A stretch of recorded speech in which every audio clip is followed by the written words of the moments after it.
This is Mark Kestisher, the voice of the NBA on ESPN Radio, and you are watching Bay Area Sports Wrap. All right, let's go. Okay. John, you guys played 30 good minutes, but then all of a sudden it seemed like the puck management just kind of disappeared there toward the end of that second period. Yeah. Yeah, I agree. I thought we were too casual with the puck through the neutral zone, and that game turned against us. Is that just because the inexperience, the youth of this team has maybe got a little lackadaisical when they got the 3-1 lead? It's something we got to look at, come up with an answer, because it's very controllable. That's the frustrating part, is that was a winnable game. We're up 3-1, and then don't take care of the puck. We stop forechecking, extend shift length, take penalties, undisciplined play, lose the game. And Philip Bistad, he kind of was like a Jekyll and Hyde game. He had made some nice plays offensively, but then he also got careless with the puck in there as well. Can you just talk about his game a little bit? Yeah, I think still working on the same things with Phil. Pro details. He's a part of his path. I think our whole team, could abide by the take better care of the puck.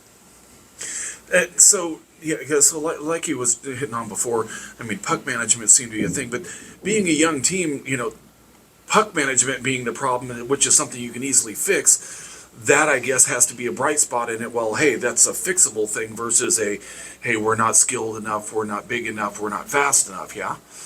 Yeah, it's very controllable. Yeah, it's something that we got to decide to do it. It is easy fix if you decide to do it, but it's in our group to make that decision that we're not going to unnecessarily expose pucks, not going to turn pucks over through the neutral zone. It leads to extended D-zone time and losing games. Ryan's about to help me with a name here real quick. Chernyshov. It seems watching him, he has a very mature game where he doesn't leave people unhelped. He sits there and he goes in for the puck. And when the puck is near him, it's never, oh, well, it's not my problem anymore. It's his puck until it's on a teammate's stick. Are you seeing that this early in the season out of him too? Yeah, he's done well. We're looking using him in different situations: power play, penalty kill, 5-on-5. And he's had some pro experience in Russia before he went to Saginaw, so has kind of a leg up there. But yeah, he's been a bright spot. And is this that time in the season where you start looking at the guys that were here last year or the players that have played a couple of years to say, hey, this is time to show the maturity and the leadership, and let's stop making these stupid mistakes to be able to keep these games on our side?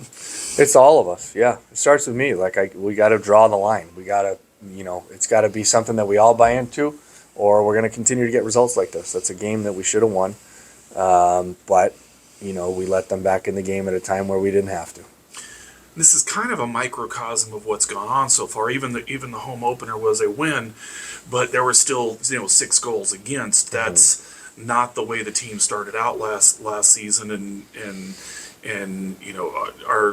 do you have plans of what you're going to do to start stop the bleeding? I thought the home opener. Yeah, I agree with you. I thought we went down to Bakersfield, played a really good game. We lost, but I thought we played a really good game as far as 200-foot game. We didn't generate enough offense, but defensively we were sound. We were in good spots. We took care of the puck, and then for whatever reason we came out tonight and didn't want to do it, and that's the result we're going to get.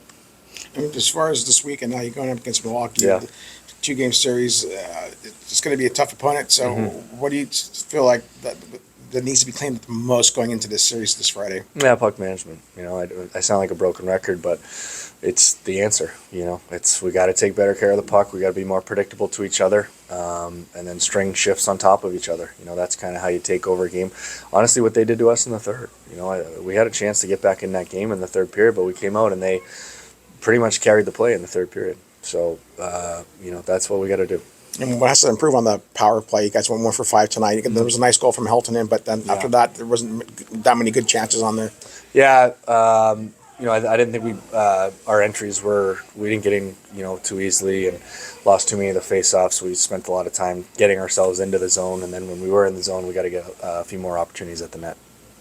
I guess the other thing to look at tonight, it was giving up power plays with undisciplined penalties during power plays.